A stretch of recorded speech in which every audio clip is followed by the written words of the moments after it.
In today's video, we're taking a look at how to replace your gas grill burners easy and simple. This is so easy, anyone could do it. Everything that we use on the video, we're going to leave a link on the description. Don't forget to like the video and subscribe. That does help us out a lot. Thank you. So you woke up today and turned on your gas grill. You threw in your protein and noticed that the fire is going everywhere except to the food. Don't worry, here at the StatUpBox team, we've got your back. A few blocks away, but a back is a back. Over time, gas grill burners can rust, clog with grease and debris, or develop cracks and holes, causing uneven heating, weak flames, flare-ups, ignition issues, and poor cooking performance, aka meaning wallet out the window. And for this, you'll need replacement burners made for your grill model, which can usually be found on a sticker or data plate located on the grid lid or firebox or side panel or cart frame or rear panel. Once you have your grill's model number, you can use it to find the correct replacement burners by checking online, contacting the manufacturer, visiting your manufacturer's webpage, or visiting your local hardware store for appropriate parts. And because the last thing you want on a clear sunny day is to die, we want to go ahead and turn off the gas supply for your particular grill. And also remember, safety is the #1 thing. And because we don't want a barbecue smell on a non-barbecue day, we want to make sure that our grill is completely cool to the touch before we remove the cooking grates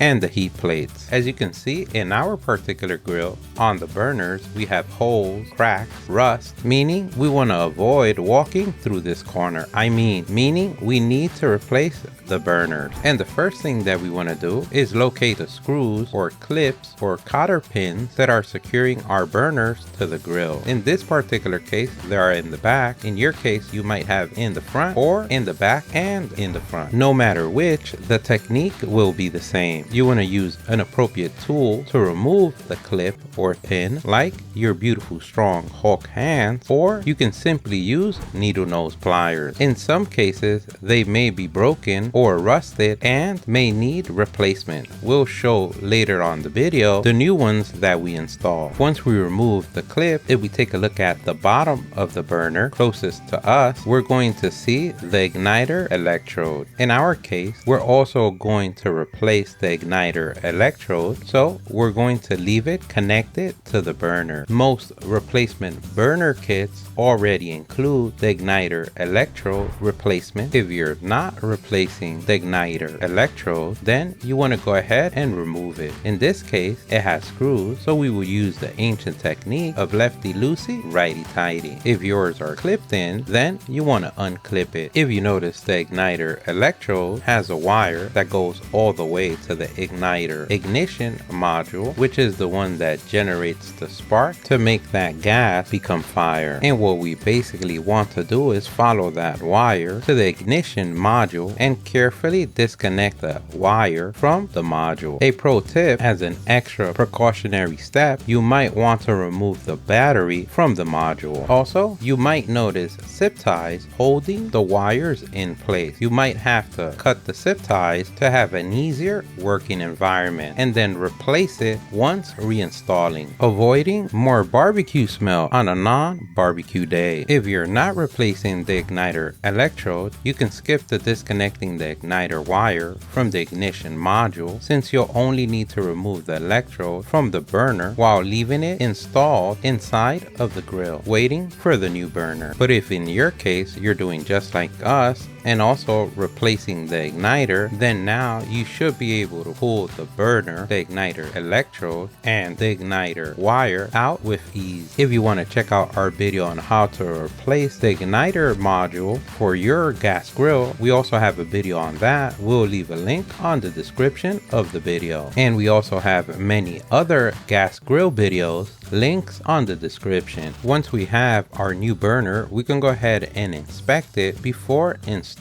You want to make sure that all the holes are unclogged and all our parts are looking in good working order. This would avoid having to install the system and then finding out it's not working properly, aka having your spouse partner, friend, or family member on the household giving you that look of, do they even know what they're doing? But don't worry, Grasshopper, we believe in you. We love you. We know you know what you're doing. If in your case, just like ours, you're going to also install new igniter electrodes, then we want to go ahead and install that now. And just like before, it's going to be the same technique. It's mounted with a single screw in this particular case, but it also has a nut. We're going to use the same technique as before, lefty loosey, righty tighty. Once we feel it tight, we're going to install the nut by hand. This avoids damaging the threads, and then finally tightening with some pliers. Once we feel it tight, we're ready for the install. If in your particular case you're using the old electrodes, then you're going to need to install the burner and then do the same step but inside of the grill. You're going to notice on the grill two holes, one for the burner and one for the wire of the igniter electrode, which is the smaller one. What we're basically going to do is slip in the wire through the hole, just like last night. I mean, wrong video. I mean, we're going to professionally insert the wire through the grill. Once the wire is fully in, we want to make sure that the burner venturi tube properly aligns